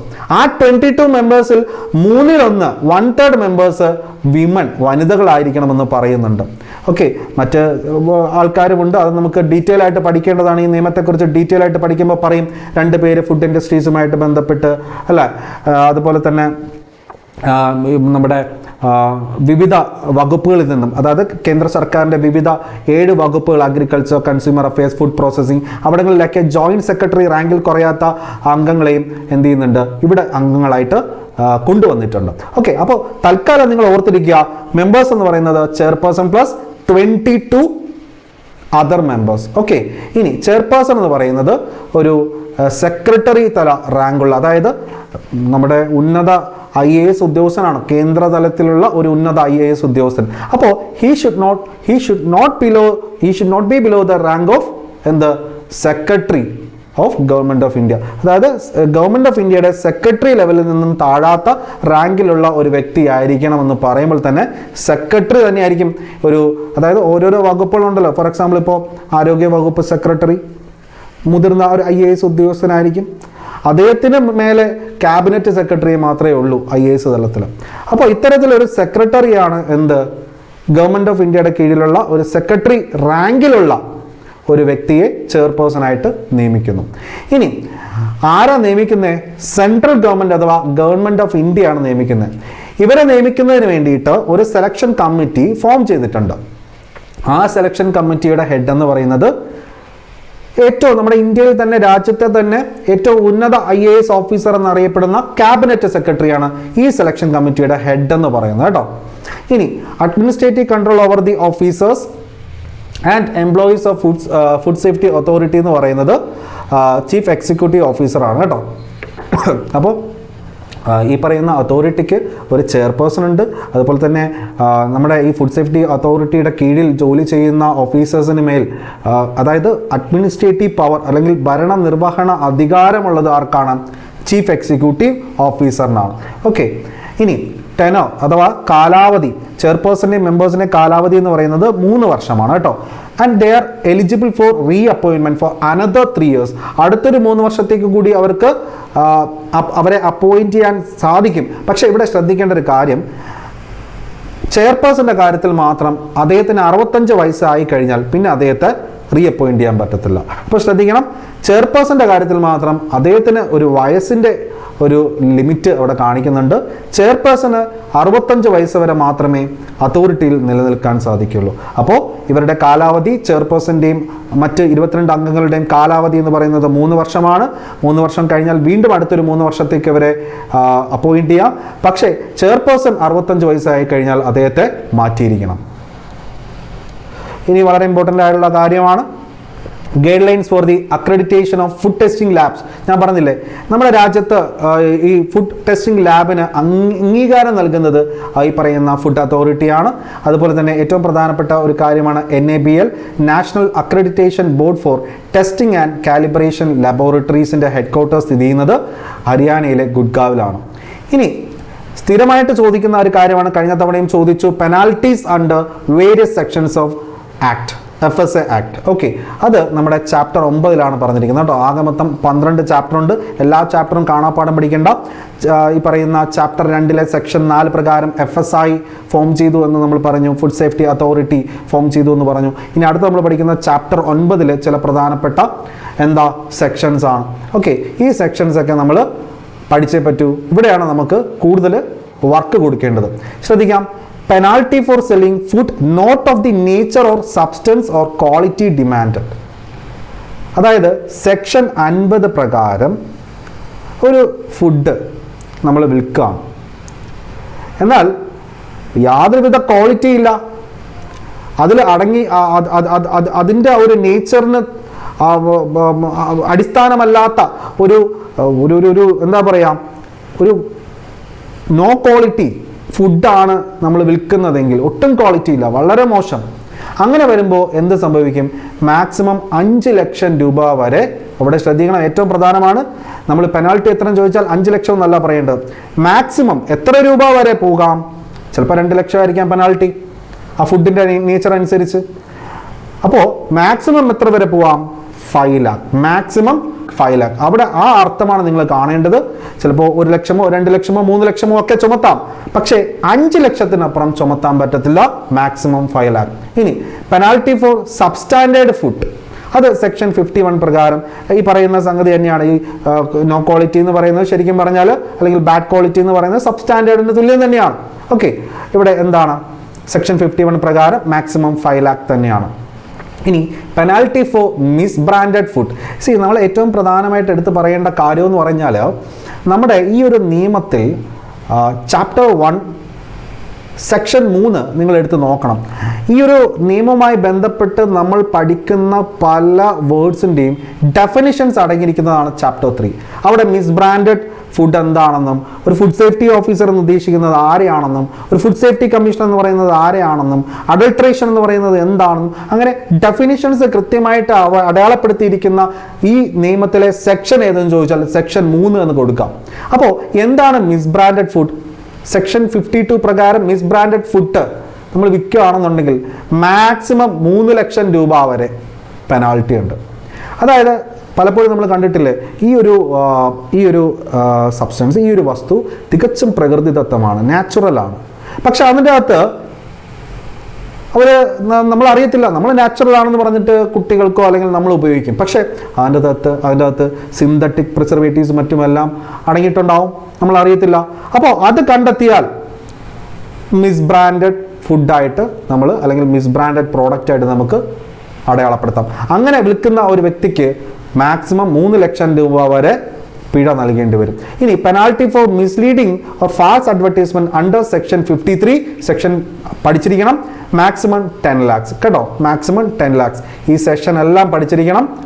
ഇനി അടുത്തൊരു ഇമ്പോർട്ടൻ്റ് ആണ്, penalty for containing extraneous matter section 54. എന്താണ് എക്സ്ട്രേനിയസ് മാറ്റർ? ഇതിനും ഡെഫിനിഷൻ സെക്ഷൻ 3 കൊടുത്തിട്ടുണ്ട്. അതായത് ഫോറിൻ പാർട്ടിക്കിൾസ്, ഇപ്പോൾ ഫോർ എക്സാമ്പിൾ എടുത്ത് പറയുകയാണെങ്കിൽ നമ്മളെ ഫുഡിൽ ഒരു ഫോറിൻ പാർട്ടിക്കിൾ നമ്മൾ തുറന്നു നോക്കിയപ്പോഴേക്കും ചെറിയ ഇൻസെക്റ്റോ അങ്ങനെ വന്ന് കിടന്നു അല്ലേ, അതൊരു ഫോറിൻ പാർട്ടിക്കിളാണ്. അപ്പോൾ അങ്ങനെ ഒരു ഈച്ചയോ ചെറിയ എന്തെങ്കിലും ഉറുമ്പോ വന്ന് കിടന്നു കഴിഞ്ഞാൽ അത്തരത്തിലുള്ള ഫുഡ് വിൽക്കുന്ന വ്യക്തിക്കെതിരെ മാക്സിമം 1 lakh ചുമത്താം. Penalty for failure to comply with the directions of food safety officer section 55 പ്രകാരം ഫുഡ് സേഫ്റ്റി ഓഫീസറിന്റെ ഡയറക്ഷൻസിനെ നിരാകരിക്കുന്ന ഏതൊരു വ്യക്തിക്കെതിരെയും ഹോട്ടൽ ഉടമയ്ക്കെതിരെയും മാക്സിമം 2 lakh വരെ പിഴ ചുമത്താം. ഇനി penalty for unhygienic or unsanitary processing or manufacturing of food section 56 പ്രകാരം മാക്സിമം 1 lakh വരെ പിഴ ചുമത്താം. നമ്മൾ കാണാറില്ലേ, വൃത്തിഹീനമായ ഇടങ്ങളിൽ വെച്ച് ഭക്ഷണ പദാർത്ഥങ്ങൾ പാകം ചെയ്യുന്നത്, അങ്ങനെ പാകം ചെയ്യുന്ന രീതിക്കെതിരെ അല്ലെങ്കിൽ അതിന് ഒരു പെനാൾട്ടി ഉണ്ട്, മാക്സിമം 1 lakh rupees. ഇനി പെനാൾട്ടി ഫോർ പ്രോസസിംഗ് അഡൾട്ടറൻ, മായം ചേർക്കുക, ഫുഡിൽ മായം ചേർക്കുക എന്ന് പറഞ്ഞിട്ട് അല്ലേ നമ്മൾ കേട്ടിട്ടുണ്ട്, പണ്ട് മുതലേ നമ്മൾ കാണുന്നതാണ്. അപ്പോൾ അത് സെക്ഷൻ 57 ആണ് കേട്ടോ. അത് 2 രീതിയിലാണ് കേട്ടോ. അതായത് ഇത്തരത്തിലുള്ള അഡൾട്ടറൻ ഫുഡ് നമ്മുടെ ആരോഗ്യത്തിന് ഹാനികരമല്ല എന്നുണ്ടെങ്കിൽ മാക്സിമം 2 lakh rupees. അതായത് ഫോർ എക്സാമ്പിൾ ഭക്ഷണ പദാർത്ഥങ്ങളിൽ ഏതെങ്കിലും രീതിയിൽ രുചി കൂട്ടാനോ അല്ലെങ്കിൽ മണം കൂട്ടാനോ ഒക്കെ ഉപയോഗിക്കുന്നതിന് വേണ്ടിയിട്ട് ഒരു മായം ചേർത്തു. ഓക്കെ, പക്ഷെ അത് ഹെൽത്തിന് വലിയ വിഷയമില്ല, നോട്ട് ഇൻജൂറിയസ് ടു ഹെൽത്ത് ആണെന്നുണ്ടെങ്കിലും മാക്സിമം 2 lakh. അപ്പോൾ നിങ്ങൾ വിചാരിക്കും നോട്ട് ഇൻജൂറിയസ് ടു ഹെൽത്ത്, പിന്നെ അത് ആയിക്കൂടെ എന്ന് വിചാരിക്കും. അതായത് നമ്മുടെ ഭക്ഷണത്തിൽ മായം ചേർക്കാൻ പാടില്ല എന്നുള്ളതാണ് നിയമം. ഓക്കെ, ഇനി മായം ചേർത്താലോ, മായം ചേർത്ത് ആരോഗ്യത്തിന് ഹാനികരമല്ലെങ്കിൽ കൂടിയിട്ട് മാക്സിമം 2 lakh. ഇനി ആരോഗ്യത്തിന് ഹാനികരമാണെങ്കിലോ മാക്സിമം 10 lakh. ഇനി ഏറ്റവും പ്രധാനപ്പെട്ട നോക്കിയേ, punishment for interfering with seized items. അതായത് നമ്മുടെ ഫുഡ് സേഫ്റ്റി ഓഫീസർ പിടിച്ചെടുത്ത സാമ്പിൾ, ഓക്കെ, ആ സാമ്പിളിനെ പെട്ടെന്നൊരു ഹോട്ടൽ ഉടമ വന്നിട്ട് ഗുണ്ടായിസം കാണിക്കുകയാണ്, ആ സാമ്പിൾ പിടിച്ചെടുക്കുകയാണ്. അപ്പോൾ അങ്ങനെ വരുന്ന അവസരത്തിൽ സെക്ഷൻ 60 പ്രകാരം ശ്രദ്ധിക്കണം, മാക്സിമം 2 ലക്ഷം രൂപ പിഴയും കൂടാതെ 6 മാസം മാക്സിമം ഇംപ്രിസൺമെന്റ് തടവ് ലഭിക്കും. അത് വളരെ ഇമ്പോർട്ടൻ്റ് ആണ്, വളരെ ഇമ്പോർട്ടൻ്റ് ആയിട്ടുള്ള ഒരു സംഗതിയാണ് ഇതെന്ന് പറയുന്നത്. PSC പരീക്ഷയ്ക്ക് ചോദിച്ചിട്ടുണ്ട്. ഓക്കെ, ഇനി punishment for obstructing or impersonating a food safety officer section 62. Okay, section 62 പ്രകാരം ഒരു ഫുഡ് സേഫ്റ്റി ഓഫീസർ അല്ലെങ്കിൽ ഇത്തരത്തിലൊരു ഇൻസ്പെക്ഷന് വരുന്ന ഒരു വ്യക്തിയെ നിങ്ങൾ തടസ്സപ്പെടുത്തുകയാണ്, നിങ്ങൾ അയാളെ ചീത്ത പറയുകയാണ്, നിങ്ങൾ അയാളെ ഭീഷണിപ്പെടുത്തുകയാണ്. അങ്ങനെ വരുന്ന അവസരത്തിൽ മാക്സിമം 1 ലക്ഷം രൂപ പിഴയും മാക്സിമം 3 മാസം ഇംപ്രിസൺമെന്റ് അഥവാ തടവും ലഭിക്കും. ഇനി ഇതും PSC ചോദ്യമായിരുന്നു, punishment for carrying out a business without license. അപ്പോൾ നമ്മൾ നേരത്തെ പഠിച്ചു 2 മാസം ആയിട്ടും നമുക്ക് ഈ പറയുന്ന ബിസിനസ് തുടങ്ങാനായിട്ടുള്ള ആപ്ലിക്കേഷൻ അതോറിറ്റിക്ക് നൽകിയിട്ടും റിപ്ലൈ വന്നിട്ടില്ല, അറ്റ് ദ സെയിം ടൈം അത് റിജക്റ്റ് ചെയ്തിട്ടില്ല. അങ്ങനെ വരുന്ന അവസരത്തിൽ നമുക്ക് ഫുഡ് ലൈസൻസ് ഇല്ലാതെ തന്നെ കാര്യം നമുക്ക് ആരംഭിക്കാം എന്നുള്ളത് ഈ നിയമത്തിൽ തന്നെ പറഞ്ഞിട്ടുണ്ട്. എന്നാൽ ഒരു ഫുഡ് ബിസിനസ് തുടങ്ങുന്നതിന് യാതൊരു ആപ്ലിക്കേഷനും കൊടുത്തിട്ടുണ്ടെങ്കിൽ തന്നെ അത് റിജക്റ്റ് ചെയ്യപ്പെട്ടിട്ടും നമ്മൾ എന്ത് ചെയ്യുന്നുണ്ട്, carrying out a business without a licence. അങ്ങനെ വരുമ്പോൾ സെക്ഷൻ 63 പ്രകാരം മാക്സിമം 5 ലക്ഷം രൂപ പിഴ, അതുപോലെ മാക്സിമം 6 മാസം തടവും ലഭിക്കാവുന്ന കുറ്റമാണ്. ഇനി compensation in case injury or death of consumer. Section 65 പ്രകാരം വളരെ ഇമ്പോർട്ടൻ്റ് ആണ്. ഈ പറയുന്ന ഭക്ഷണ പദാർത്ഥം കഴിച്ച് ഒരു വ്യക്തി മരണപ്പെടുക, നമ്മൾ കേട്ടിട്ടില്ലേ ഷവർമ കഴിച്ച് മരിച്ചുപോയി എന്നൊക്കെ. അങ്ങനെ വരുമ്പോൾ ഡെത്ത് സംഭവിച്ചു കഴിഞ്ഞാൽ മിനിമം 5 lakhs. ശ്രദ്ധിക്കണം, നമ്മൾ ഇത്രയും നേരം നമ്മൾ പഠിച്ചെന്താണ് മാക്സിമം, എല്ലാം മാക്സിമം ആയിരുന്നു. എന്നാൽ ഇവിടെ മിനിമം 5 lakhs, അതായത് കുറഞ്ഞത് 5 ലക്ഷം രൂപ, കൂടിയത് എത്ര വേണമെന്ന് ചോദിക്കാം, 10, 15, 20 വാദിക്കണം, കോടതിയിൽ വാദിക്കണം, എന്നാലേ കിട്ടത്തുള്ളൂ.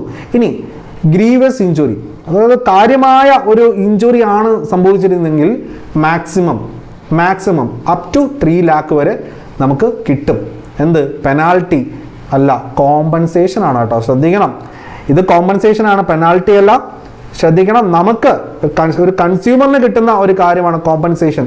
അപ്പോൾ ഡെത്ത് ആണെങ്കിൽ കുറഞ്ഞത് 5 ലക്ഷം രൂപ കിട്ടും. ഇനി സീരിയസ് ആയിട്ടുള്ള ഇഞ്ചറി ആണെങ്കിൽ ചിലപ്പോൾ കണ്ണോ അല്ലെങ്കിൽ നമ്മുടെ മൂക്കിൻ്റെ ആ ഒരു ഇതോ അല്ലെങ്കിൽ ചെവി എന്തെങ്കിലുമൊക്കെ അടിച്ചു പോവാണെന്ന് വിചാരിക്കാം, കഴിച്ചതിൻ്റെ ഇതിൽ, അല്ലെങ്കിൽ ഈ പറഞ്ഞ ടേസ്റ്റിംഗ് ബഡൊക്കെ അടിച്ചു പോകാമെന്ന് വിചാരിക്കാം. അന്നേരം നമുക്ക് ഒരു ഗ്രീവിയസ് ഇഞ്ചുറിയാണ്, 3 ലക്ഷം രൂപ വരെ നമുക്ക് കോമ്പൻസേഷൻ കിട്ടും. ഇനി മറ്റ് പല ഇഞ്ചുറീസിനും 1 ലക്ഷം രൂപ വരെ മാത്രമേ ഇത് കോമ്പൻസേഷൻ ഉള്ളൂ കേട്ടോ. Compensation to be paid within 6 months from the date of occurrence of the incident എന്താണോ നടന്നത് അത് മുതൽ 6 മാസത്തിനുള്ളിൽ തന്നെ കോമ്പൻസേഷൻ ലഭിക്കേണ്ടതാണ് കൺസ്യൂമറിന്. ഇനി ഇത്തരത്തിലുള്ള കോമ്പൻസേഷൻ ആരാ കൊടുക്കേണ്ടേ? സ്വാഭാവികമായിട്ടും ഇതിന് കാരണക്കാരായ ആൾക്കാരാണ്. മാത്രമല്ല ഈ പറയുന്ന ഹോട്ടൽ ഉടമകളോ ബിസിനസ് ഫുഡ് ഓപ്പറേറ്റേഴ്സ് അല്ല, അവർക്കൊക്കെ ഫുഡ് ബിസിനസ് ഓപ്പറേറ്റർ അഥവാ ഹോട്ടൽ ഉടമകളൊക്കെ അവർക്ക് കിട്ടിയ പെനാൽറ്റി കൃത്യമായിട്ട് അടയ്ക്കുന്നില്ല എന്നുണ്ടെങ്കിൽ സ്വാഭാവികമായിട്ടും അവർക്ക് ഭൂമിയുണ്ടല്ലോ അല്ല, അവരുടെ ലാൻഡ് റവന്യൂ അഥവാ ലാൻഡ് റവന്യൂയിലേക്ക് അതൊക്കെ കുടിശ്ശികയായിട്ട് അരിയറാക്കിയിട്ട് ചേർക്കപ്പെടും. അപ്പോൾ നാളെ ഒരു കാലത്ത് കരം തീർക്കാൻ വേണ്ടിയിട്ട് നമ്മൾ അല്ലെങ്കിൽ ഒരു സ്ഥലം വിൽക്കാൻ വേണ്ടിയിട്ട് നമ്മൾ പോയി കഴിഞ്ഞാൽ ഈ പറയുന്ന എമൗണ്ട് മുഴുവൻ കൊടുത്തു കഴിഞ്ഞാൽ മാത്രമേ സ്ഥലം വിൽക്കാനോ മറ്റോ രജിസ്ട്രേഷനോ ഒക്കെ സാധിക്കത്തുള്ളൂ. അപ്പോൾ അവൻ്റെ ഏറ്റവും പ്രധാനപ്പെട്ട അവൻ്റെ ഒരു സമ്പത്തിലേക്ക് തന്നെ ഇത് കുടിശ്ശികയായിട്ട് മാറ്റിവെക്കുകയാണ്. ഓക്കെ, അപ്പോൾ സ്വാഭാവികമായിട്ടും അയാൾക്ക് ഏതെങ്കിലും ഒരു കാലത്ത് അത് ചെയ്തേ പറ്റത്തുള്ളൂ, എങ്കിലല്ലേ തരം മാറ്റാൻ പറ്റത്തുള്ളൂ. ഇനി ഫുഡ് സേഫ്റ്റി അപ്പലേറ്റ് ട്രൈബ്യൂണൽ. ശ്രദ്ധിക്കണം, നമ്മൾ ഇത്രയും നേരം പെനാൾട്ടി എന്നൊക്കെ പറഞ്ഞു അല്ലേ. ഒരു വ്യക്തി ഇതുമായിട്ട് ബന്ധപ്പെട്ട് കേസുകൾ കൈകാര്യം ചെയ്യുന്നത് ഒരു അഡ്ജുഡിക്കേറ്റിംഗ് ഓഫീസറാണ്. അദ്ദേഹം വാദം കേൾക്കും. അദ്ദേഹം വാദം കേട്ടിട്ട് ഇന്നൊരു വ്യക്തി തെറ്റുകാരനാണ്, അവൻ ഈ ഒരു നിയമത്തിന് വിപരീതമായിട്ടുള്ള കാര്യങ്ങളാണ് ഭക്ഷണ പദാർത്ഥവുമായി ബന്ധപ്പെട്ട് ചെയ്തിരിക്കുന്നത് എങ്കിൽ സ്വാഭാവികമായിട്ടും അയാൾ പെനാൾട്ടി ഇമ്പോസ് ചെയ്യും. ആൻഡ് ആരാണ് ഈ അഡ്ജുഡിക്കേറ്റിംഗ് ഓഫീസർ? ഈ should not below the rank of additional district magistrates of the district. അതായത് ഒരു ഡിസ്ട്രിക്റ്റിൻ്റെ അഡീഷണൽ ഡിസ്ട്രിക്ട് മജിസ്ട്രേറ്റിൻ്റെ താഴെ വരാത്ത റാങ്കിൽ ഉള്ള ഒരു വ്യക്തി ആയിരിക്കണം എന്തെന്ന് പറയുന്നത് ഈ പറയുന്ന അഡ്ജുഡിക്കേറ്റിംഗ് ഓഫീസർ. അപ്പോൾ അഡ്ജുഡിക്കേറ്റിംഗ് ഓഫീസർ ഒരു തീരുമാനമെടുത്തു. ഫാൾസ് ഓർ മിസ്ലീഡിംഗ് അഡ്വർടൈസ്മെന്റ് ഒരു ഫുഡ് പ്രോഡക്റ്റുമായിട്ട് നൽകിയതിൻ്റെ അടിസ്ഥാനത്തിൽ മാക്സിമം 10 lakh അദ്ദേഹത്തിന് വിധിക്കാം. അദ്ദേഹം ഒരു 10 lakh തന്നെ വിധിച്ചു എന്ന് വിചാരിക്കാം. അന്നേരം അദ്ദേഹത്തിൻ്റെ ഈ ഒരു ഡിസിഷനെതിരെ അപ്പീൽ പോവാം. എവിടെ? പരാതി ഈ പറയുന്ന കാരണക്കാരനായ ഹോട്ടൽ ഉടമയ്ക്ക് നേരെ പരാതി പോവാം. എവിടെ പോകാം? ഫുഡ് സേഫ്റ്റി അപ്പലേറ്റ് ട്രൈബ്യൂണലിലേക്ക് പോവാം. ഈ പറയുന്ന ഫുഡ് സേഫ്റ്റി അപ്പലേറ്റ് ട്രൈബ്യൂണലിനെ നമ്മുടെ രാജ്യത്ത് ഫോം ചെയ്തിരിക്കുന്നത് സെൻട്രൽ ഗവൺമെന്റിനും ഫോം ചെയ്യാം, സ്റ്റേറ്റ് ഗവൺമെന്റിനും. അതായത് ഒരു സംസ്ഥാനത്ത് ഒന്നിലധികം ട്രൈബ്യൂണൽസ് ഫോം ചെയ്യാമെന്നാണ് as per section 70 of FSA food safety and standards act പ്രകാരം. ഇനി ഫുഡ് സേഫ്റ്റി അപ്പലേറ്റ് ട്രൈബ്യൂണലിൽ കഴിഞ്ഞ തവണ ഒരു പരീക്ഷാ ചോദ്യമായിരുന്നു, ഫുഡ് സേഫ്റ്റി അപ്പലേറ്റ് ട്രൈബ്യൂണലിൽ എത്ര അംഗങ്ങളുണ്ട്? ഒരേ ഒരു അംഗമേ ഉള്ളൂ. And he is known as the presiding officer. Presiding officer എന്ന് പറയുന്നത് ഒരു ഡിസ്ട്രിക്ട് ജഡ്ജിന്റെ റാങ്കിന് തുല്യമുള്ള ഒരു വ്യക്തിയായിരിക്കണം. ഒരു ഡിസ്ട്രിക്ട് ജഡ്ജിന്റെ റാങ്കിന് തുല്യം. ഈ പറയുന്ന വാക്കുകളൊക്കെ വളരെ ഇമ്പോർട്ടൻ്റ് ആണ്. ആവശ്യമില്ലാത്ത കാര്യങ്ങളൊക്കെ എടുത്ത് കളഞ്ഞിട്ടാണ് നമ്മൾ ഇതിലോട്ട് വന്നിരിക്കുന്നത് കേട്ടോ. അത് മാത്രമല്ല നമ്മുടെ ഈ ഒരു നോട്ട് നിങ്ങൾക്ക് പൂർണ്ണമായിട്ടും ഡൗൺലോഡ് ചെയ്യാനായിട്ട് എംഫേവർ കേരള PSC എന്ന ടെലിഗ്രാം ചാനൽ സന്ദർശിച്ചുള്ള അവിടെ നിന്ന് നിങ്ങൾക്ക് നേരിട്ട് ഡൗൺലോഡ് ചെയ്ത് പ്രിൻ്റ് ഔട്ട് എടുക്കാം. ഇതൊന്ന് എഴുതിയെടുക്കാൻ നിന്ന് കഴിഞ്ഞാൽ നിങ്ങൾക്കുള്ള സമയം പഠിക്കാൻ പറ്റത്തില്ല. ഇനി ഈ ഫുഡ് സേഫ്റ്റി അപ്പലേറ്റ് ട്രൈബ്യൂണലാണ് ഇനി അങ്ങോട്ട് അപ്പീൽ കാര്യങ്ങൾ കൈകാര്യം ചെയ്യുന്നത്. അങ്ങനെ അഡ്ജുഡിക്കേറ്റിംഗ് ഓഫീസർ ഇമ്പോസ് ചെയ്ത പെനാൽറ്റിക്കെതിരെ എന്തെങ്കിലും രീതിയിൽ ഒരു മാറ്റം വേണമെന്ന് ഹോട്ടൽ ഉടമ ഫുഡ് സേഫ്റ്റി അപ്പലേറ്റ് ട്രൈബ്യൂണലിനെ ചെന്ന് കാണുമ്പോൾ അവർ ഈ പറയുന്ന കാര്യങ്ങളൊക്കെ നന്നായിട്ട് വിശദമായിട്ട് പരിശോധിക്കുമ്പോൾ തന്നെ ഫുഡ് സേഫ്റ്റി എന്തോ ആയിക്കോട്ടെ, ഏതൊരു പരിശോധനയിലായി കൂടിയിട്ടും ഒരു അഡ്ജുഡിക്കേറ്റിംഗ് ഓഫീസറിൻ്റെ കാര്യത്തിലായാലും ഈ ട്രൈബ്യൂണലിൻ്റെ കാര്യത്തിലായാലും അവരുടെ ഫങ്ഷൻസ് അവർ ഡെലിവർ ചെയ്യുന്ന സമയം നമ്മുടെ രാജ്യത്തെ ഒരു സിവിൽ കോടതിക്കുള്ള അതേ അധികാരം തന്നെ അവർക്കുണ്ട്. അതായത് നമ്മുടെ രാജ്യത്തെ ഒരു സിവിൽ കോടതിക്കുള്ള അധികാരം എന്താണ്? സിവിൽ കോർട്ടിന്റെ അധികാരം എന്താണ്? ഒരു വ്യക്തിയെ വിളിച്ചു വരുത്തുവാനും ആവശ്യമായിട്ടുള്ള ഡോക്യുമെന്റ് ഹാജരാക്കുവാനും ഇതിന് അവരുടെ തീരുമാനത്തിന് ബദലായിട്ട് അല്ലെങ്കിൽ അതിന് ചെവി കേൾക്കാത്ത വ്യക്തികളെക്കെതിരെ സമൻസ് പുറപ്പെടുവിക്കുവാനും അല്ലെ അറസ്റ്റ് വാറണ്ട് പുറപ്പെടുവിക്കാനൊക്കെ ഉള്ള അധികാരം ആർക്കുണ്ട്? ഒരു സിവിൽ കോർട്ടിനുണ്ട്. അപ്പോൾ ഇത്തരത്തിലുള്ള ഒരു പെനാൾട്ടി ഇമ്പോസ് ചെയ്തതുമായി ബന്ധപ്പെട്ട് വരുന്ന കാര്യങ്ങളിൽ അഡ്ജുഡിക്കേറ്റിംഗ് ഓഫീസർ ആയിക്കോട്ടെ, അതുപോലെ തന്നെ ഈ പറയുന്ന ട്രിബ്യൂണലിനായിക്കോട്ടെ, അവർക്ക് എന്തുണ്ട്? ഒരു സിവിൽ കോർട്ടിന്റെ എല്ലാ പവറുമുണ്ട്. Okay, and appeal to the high court. ഇനി അപ്പലേറ്റ് ട്രൈബ്യൂണൽ ഒരു തീരുമാനമെടുത്തു, ആ തീരുമാനത്തിനെതിരെ എന്തെങ്കിലും ആക്ഷേപം അല്ലെങ്കിൽ എന്തെങ്കിലും എതിർപ്പ് നിങ്ങൾക്കുണ്ടാവണമെങ്കിൽ നിങ്ങൾ എന്ത് ചെയ്യണം? നേരെ ഹൈക്കോടതിയിലേക്ക് പോവാം. വിത്തിൻ 60 days, 60 ദിവസത്തിനുള്ളിൽ ഓർഡർ കിട്ടി 60 ദിവസത്തിനുള്ളിൽ നിങ്ങൾ ഹൈക്കോടതിയിലേക്ക് പോവാം. വളരെ ഇമ്പോർട്ടൻ്റ് ആണ്. ലാസ്റ്റ് ഇയർ ഒരു നമ്മുടെ പരീക്ഷയ്ക്ക് തന്നെ ചോദിച്ചാണ് സെക്ഷൻ 80 എന്താണ് ഈ ഒരു നിയമത്തിന്റെ defences which may or may not be allowed in prosecution.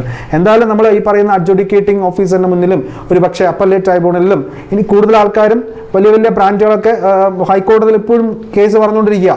Okay, പേരുകളൊന്നും പറയുന്നില്ല. ബട്ട് നമ്മൾ അവിടെ ഡിഫൻസ് അല്ലേ, എന്തൊക്കെ തരത്തിലുള്ള ഡിഫൻസുകൾ പ്രോസിക്യൂഷന്റെ സമയത്ത് നടത്താം എന്നതിനെക്കുറിച്ച് അഭിപ്രായപ്പെട്ടിരിക്കുന്ന നിയമത്തിലെ സെക്ഷനാണ് സെക്ഷൻ 80. ഇനി എന്താണ് ലേബലിംഗ് ഓഫ് പാക്കേജ്? നമ്മൾ കാണാറുണ്ട് ഓരോ ഫുഡ് പാക്കേജിലും ലേബലിംഗ് ഉണ്ട്. അതായത് അതിൻ്റെ അകത്ത് എത്ര ശതമാനം എനർജി, ഫാറ്റ് അല്ലേ, അത് എനർജി അഥവാ കാലറി അഥവാ ഫാറ്റ്, ഈ പറയുന്ന പ്രോട്ടീനൊക്കെ ഉണ്ടെന്നുള്ള കൃത്യമായിട്ട് ഗ്രാമിലോ അല്ലെങ്കിൽ മില്ലിഗ്രാമിലോ ഒക്കെ രേഖപ്പെടുത്തിയിരിക്കും അല്ലേ. അപ്പോൾ എന്ത് തരം ഫുഡുകളാണ്, എന്ത് തരം പാക്കേജ്ഡ് ഫുഡിലാണ് ലേബലിംഗ് നിർബന്ധം? ഈ ഒരു നിയമപ്രകാരം എന്ത് തരം പാക്കേജ്ഡ് ഫുഡിലാണ് ലേബലിംഗ് നിർബന്ധം? ശ്രദ്ധിക്കുക, ജനറ്റിക്കലി മോഡിഫൈഡ് ഫുഡ്സ്, അതുപോലെ തന്നെ ന്യൂട്രീഷണൽ കണ്ടന്റ്, ആ ഒരു പർട്ടിക്കുലർ ഒരു ഫുഡ് പ്രോഡക്റ്റിന് ആ ന്യൂട്രീഷണൽ കണ്ടന്റുമായി ബന്ധപ്പെട്ട് വരുന്ന കൃത്യമായിട്ടുള്ള, ഫോർ എക്സാമ്പിൾ ഇത്ര ശതമാനം കാലറി ഉണ്ട്, ഇത്ര ശതമാനം പ്രോട്ടീൻ ഉണ്ട്. ഇനി അതുപോലെ തന്നെ അതിൻ്റെ വേറൊരു സംഗതി തന്നെയാണ് എന്ത്? RD എന്ന് പറയുന്നത്, അതായത് റെക്കമെൻഡഡ് ഡയറ്ററി അലവൻസസ്, അതായത് പെർസെൻറ്റേജ് കോൺട്രിബ്യൂഷൻ, അതായത് ഒരു ദിവസം നമ്മൾ ആവറേജ് ഇൻടേക്ക് ചെയ്യേണ്ട എനർജി, ഫാറ്റ്, അതുപോലെ തന്നെ പ്രോട്ടീൻ എന്നിവയുടെ അളവ് കൃത്യമായിട്ട് കൊടുക്കണം അല്ലേ. ആ അളവിന് എത്ര ശതമാനം ഇതിൽ ഇൻക്ലൂഡ് ചെയ്തിട്ടുണ്ട്? നമ്മൾ വാങ്ങിച്ചിരിക്കുന്ന ഫുഡിൽ എത്ര ശതമാനം ആവറേജ് ഒരു ദിവസം കഴിക്കേണ്ടതിൻ്റെ എത്ര ശതമാനം അതിൻ്റെ അകത്ത് വന്നിട്ടുണ്ട്, ബാക്കി നമ്മൾ വേറെ കഴിച്ച് സെറ്റ് ചെയ്തോളണം. അപ്പോൾ അത്തരത്തിലുള്ള സംഗതിയാണ് ഈ റെക്കമെൻഡഡ് ഡയറ്ററി അലവൻസസ് എന്ന് പറയുന്നത്. Okay, hope you understood. ഇനി basic purpose of establishing food standards. എന്തിനാണ് നമ്മുടെ രാജ്യത്തെ ഓരോ സാധനങ്ങളും ഫുഡ് സ്റ്റാൻഡർഡൈസേഷൻ സെറ്റ് ചെയ്യുന്നത്, ഗൈഡ് ലൈൻ സെറ്റ് ചെയ്യുന്നത് ഫുഡ് അതോറിറ്റിയാണ്, food safety and standards authority of India ആണ്. പബ്ലിക് ഹെൽത്ത് പ്രൊട്ടക്ഷൻ, അതുപോലെ തന്നെ promotion of fair trade in food അല്ലെ. അൺഫെയർ ട്രേഡ് അല്ല, ഫെയർ ട്രേഡ്, അതായത് ആൾക്കാരെ തെറ്റിദ്ധരിപ്പിക്കാത്ത, മിസ്ലീഡിങ് അല്ലാത്ത, നല്ല രീതിയിൽ ഫുഡ് പാകം ചെയ്യുകയും അല്ലെങ്കിൽ വിൽക്കുകയും ചെയ്യുന്ന ഒരു ഫെയർ ട്രേഡ് പോളിസി അല്ലെങ്കിൽ പ്രാക്ടീസ് ഇന്ത്യയിൽ കൊണ്ടുവരാൻ കൂടി വേണ്ടിയിട്ടാണ് ഇത്തരത്തിലുള്ള ഫുഡ് സ്റ്റാൻഡേർഡ്സ് നമ്മുടെ രാജ്യത്ത് എസ്റ്റാബ്ലിഷ് ചെയ്തിരിക്കുന്നത്. ഇനി food standards that have not been specified but is not unsafe. എന്താണ് അത് ഉദ്ദേശിച്ചത്? അതായത് നമ്മുടെ രാജ്യത്ത് ഫുഡ് സ്റ്റാൻഡേർഡ്സ് സ്പെസിഫൈ ചെയ്യാത്ത ഫുഡ് പ്രോഡക്ട്സ് ഏതൊക്കെയാണ്? നമ്മൾ ഏതൊരു ഫുഡ് മേടിക്കുമ്പോഴും അതിനകത്ത് നമ്മൾ ബാക്കിൽ നോക്കുമ്പോൾ ഈ പറയുന്ന ന്യൂട്രീഷണൽ കണ്ടന്റും അതുപോലെ തന്നെ റെക്കമെൻഡഡ് ഡയറ്ററി അലവൻസ്, അതായത് ഒരു ദിവസം ഇത്ര, ഞാൻ നേരത്തെ പറഞ്ഞല്ലോ ഇത്ര ആവറേജ് ഇൻടേക്ക് വേണമെന്ന് പറയുന്നുണ്ട്, അതിൻ്റെ എത്ര ശതമാനം ഇതിനകത്ത് അടങ്ങിയിട്ടുണ്ട്, അതാണ് ആ സംഭവം. ഇത്തരത്തിലുള്ള ഫുഡ് സ്റ്റാൻഡേർഡ്സ് ഒന്നും തന്നെ ലേബൽ ചെയ്യപ്പെടാത്ത ഫുഡുകൾ ഏതൊക്കെയാണ്? അതാണ് പ്രൊപ്പറേറ്ററി ഫുഡ്. പ്രൊപ്പറേറ്ററി ഫുഡ് എന്ന് പറഞ്ഞാൽ ഓൾറെഡി സ്റ്റാൻഡർഡൈസ്ഡ് ആയിട്ടുള്ള ഫുഡ് പ്രോഡക്ട്സ്. ഫോർ എക്സാമ്പിൾ നമ്മൾ പാല് വാങ്ങുന്നു, അല്ലെങ്കിൽ നമ്മൾ മുട്ട മേടിക്കുന്നു. അപ്പോൾ ഈ പറയുന്ന പാലിൽ നിന്നോ മുട്ടയിൽ നിന്നോ നമ്മൾ വേറെ എന്തെങ്കിലും ഒരു സാധനം ഉണ്ടാക്കുകയാണെന്നുണ്ടെങ്കിൽ അത്തരത്തിലുള്ള സാധനങ്ങൾക്ക് മേൽ എന്ത് ചെയ്യണ്ട അത്തരത്തിലുള്ള സാധനങ്ങൾക്ക് മേൽ യാതൊരുവിധ ലേബലിങ്ങിനും കാണിക്കേണ്ട ആവശ്യമില്ല. അതായത് ഫുഡ് സ്റ്റാൻഡേർഡ്സ് ആവശ്യം വരുന്നില്ല. അവയാണ് നമ്മൾ പ്രൊപ്പറേറ്ററി ഫുഡ്സ് എന്ന് പറയുന്നത്. അതേപോലെ തന്നെ നോവൽ ഫുഡ് എന്ന് പറഞ്ഞു കഴിഞ്ഞാൽ നമ്മൾ സാധാരണ ഹ്യൂമൻ കൺസപ്ഷൻ അത്ര പ്രചാരമല്ലാത്ത സാധനങ്ങളുണ്ട്. അതായത് മനുഷ്യൻ അങ്ങനെ അധികം കഴിക്കാത്ത അല്ലെങ്കിൽ കേട്ടുകേൾവിയില്ലാത്ത ചില ഭക്ഷണ പദാർത്ഥങ്ങൾ അല്ലെ പുതിയ രീതിയിലൂടെ ഉണ്ടാക്കി കഴിക്കുന്ന സാധനങ്ങൾക്കൊന്നും ഇത്തരത്തിലുള്ള ലേബലിംഗ് അല്ലെങ്കിൽ ഫുഡ് സ്റ്റാൻഡർഡൈസേഷൻ ഒന്നും ഇല്ല എന്നുള്ള കാര്യം ഓർത്തിരിക്കുക. എന്നാൽ ഫുഡ് സ്റ്റാൻഡർഡൈസേഷൻ കൃത്യമായിട്ട് നിഷ്കർഷിച്ചിരിക്കുന്ന ഫുഡ് ഏതെന്ന് ചോദിച്ചാൽ അത് പ്രൊപ്പറേറ്ററി ഫുഡുമല്ല, നോവൽ ഫുഡുമല്ല, ബട്ട് അത് ഓർഗാനിക് ഫുഡാണ് കേട്ടോ. ഇനി റെഗുലറായിട്ട് ഫുഡ് സേഫ്റ്റി ഓഡിറ്റ് നടത്തേണ്ടതായിട്ടുണ്ട്. ആ ഓഡിറ്റ് നടത്തുന്നത് any organisation recognised by FSSAI. അതുപോലെ തന്നെ നമ്മുടെ FSSAI അഥവാ ഫുഡ് സേഫ്റ്റി അതോറിറ്റി എന്ത് ചെയ്യണം, എല്ലാ വർഷവും അവരുടെ ബഡ്ജറ്റ് തയ്യാറാക്കണം ഫോർ എവരി ഫിനാൻഷ്യൽ ഇയർ. ഒരു രാജ്യത്ത് ഫിനാൻഷ്യൽ ഇയർ എപ്പോഴാണ് സ്റ്റാർട്ട് ചെയ്യുന്നത്? ഫോർ എക്സാമ്പിൾ 2024 ഏപ്രിൽ 1 സ്റ്റാർട്ട് ചെയ്യുന്ന ഫിനാൻഷ്യൽ ഇയർ 2025 മാർച്ച് 31 അവസാനിക്കുന്നത്. ഓക്കെ, അതാണ് ഒരു സാമ്പത്തിക വർഷം അഥവാ ഫിനാൻഷ്യൽ ഇയർ എന്ന് പറയുന്നത്. ജനുവരി 1 മുതൽ ഡിസംബർ 31 അല്ല, ഏപ്രിൽ 1 മുതൽ അടുത്ത വർഷം മാർച്ച് 31 വരെ. ഇനി സ്റ്റേറ്റ് ഫുഡ് സേഫ്റ്റി ഇൻഡെക്സ്, ഇത് 2018 നമ്മുടെ കേന്ദ്രം കൊണ്ടുവന്നിട്ടുള്ള ഒരു സൂചിക എന്ന് പറയും, അഥവാ ഇൻഡെക്സ് എന്ന് പറയും. അതായത് നമ്മുടെ ഈ 28 സംസ്ഥാനങ്ങളുണ്ട്, അതുപോലെ തന്നെ 8 കേന്ദ്രഭരണ പ്രദേശങ്ങളുണ്ട്. ഇവയ്ക്ക് മേൽ ഈ പറയുന്ന നമ്മുടെ ഫുഡ് സേഫ്റ്റി അതോറിറ്റി എന്തിനാ നിലകൊള്ളുന്നത്? ഫുഡ് സ്റ്റാൻഡർഡൈസേഷനും ഫുഡ് സേഫ്റ്റിയും എൻഷർ ചെയ്യാൻ വേണ്ടിയിട്ട്. ഇത് നമ്മുടെ രാജ്യത്ത് ഏതൊക്കെ സംസ്ഥാനങ്ങളാണ് മികവുറ്റ രീതിയിൽ ചെയ്യുന്നത് എന്ന് കണ്ടുപിടിക്കാൻ അല്ലെങ്കിൽ കണ്ടുപിടിച്ച് അത് അളവുകോലുകൾ പ്രകാരം റാങ്കിങ് ചെയ്യുന്ന മെത്തേഡാണ് ഈ പറയുന്ന സ്റ്റേറ്റ് ഫുഡ് സേഫ്റ്റി ഇൻഡെക്സ് എന്ന് പറയുന്നത്. 2022-23 ലേറ്റസ്റ്റ് എന്ന് പറയുന്നത് ഏറ്റവും പ്രധാനമാണ്. നമ്മൾ ഒരു കാര്യത്തെക്കുറിച്ച് പഠിക്കുമ്പോൾ സ്റ്റാറ്റിക് ആയിട്ടുള്ള കാര്യം മാത്രമല്ല, നമ്മുടെ ക്ലാസ്സിൽ നമ്മൾ കൊടുക്കുന്നത് ഡൈനാമിക് ആയിട്ടുള്ള, അതായത് ലേറ്റസ്റ്റ് ആയിട്ട് ഈ ഒരു പർട്ടിക്കുലർ ടോപ്പിക്കായിട്ട് ബന്ധപ്പെട്ട് എന്തൊക്കെയാ PSC പരീക്ഷയിൽ ചോദിച്ചിരിക്കുന്നത്, അത് അല്ലെങ്കിൽ എന്തൊക്കെയാണ് നടന്നിരിക്കുന്നത്, അതെല്ലാം നമ്മൾ കൃത്യമായിട്ട് ഇവിടെ കൊണ്ടുവരണം. അങ്ങനെ നോക്കുമ്പോൾ ഒരു PSC പരീക്ഷയിൽ ചോദിച്ച ഒരു കാര്യമാണ്, നോക്കിയേ, ബെസ്റ്റ് സ്റ്റേറ്റ്സ്, അതായത് 5th ഫുഡ് സേഫ്റ്റി ഇൻഡെക്സ് അഥവാ 2022-23 ഏറ്റവും ലേറ്റസ്റ്റ് ആയിട്ടുള്ള ഇൻഡെക്സ് പ്രകാരം ഏറ്റവും വലിയ സംസ്ഥാനങ്ങളിൽ 1ാം സ്ഥാനം കേരളമാണ്. കേരളം കഴിഞ്ഞാൽ പഞ്ചാബും തമിഴ്നാടൊക്കെ ഉണ്ട്. ഏറ്റവും ചെറിയ സംസ്ഥാനങ്ങളിൽ 1ാം സ്ഥാനം ഗോവ. എന്നാൽ കേന്ദ്രഭരണ പ്രദേശങ്ങളിൽ യൂണിയൻ ടെറിട്ടറീസിൽ ഏറ്റവും വലുത് ജമ്മു കാശ്മീർ. ഏറ്റവും 1ാം സ്ഥാനം നിൽക്കുന്നത് എന്താ? ജമ്മു കാശ്മീർ. അപ്പോൾ ഇത് റാങ്ക് ആണ് കേട്ടോ. ലാർജസ്റ്റ് സ്റ്റേറ്റ് കാറ്റഗറിയിൽ റാങ്ക് 1 കേരളമാണ്. സ്മോളർ സ്റ്റേറ്റ് കാറ്റഗറിയിൽ റാങ്ക് 1 ഗോവയാണ്.